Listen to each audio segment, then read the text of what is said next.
LTV news updates. തൊഴിലുറപ്പ് തൊഴിലാളികൾക്ക് കടുന്നൽ കുത്തേറ്റു.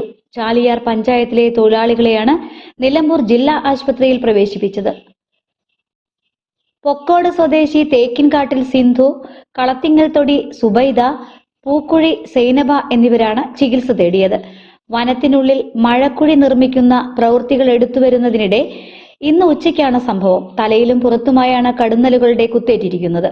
പ്രവൃത്തി തുടർന്നുകൊണ്ടിരിക്കുന്ന ഒരു സമയത്ത് പാനിക്കരടുന്നലിൻ്റെ കൂട് അവരുടെ ശ്രദ്ധയിൽ പെട്ടിട്ടുണ്ടായിരുന്നില്ല. ഇനി പക്ഷികൾ എന്തെങ്കിലും പറക്കുമ്പോൾ അങ്ങനെ റാഞ്ചി കൊണ്ടുവന്ന് ഇട്ടതാണോ എന്താണെന്ന് അറിഞ്ഞുകൂടാ.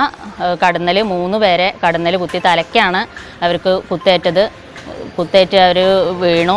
അപ്പോൾ പിന്നെ എല്ലാവരും കൂടി തൊഴിലാളികളെല്ലാവരും കൂടി അവരെ കൊണ്ടുവന്നു. ഞങ്ങളങ്ങനെ നമ്മുടെ കുടുംബാരോഗ്യ കേന്ദ്രത്തിൽ കൊണ്ടുപോയി.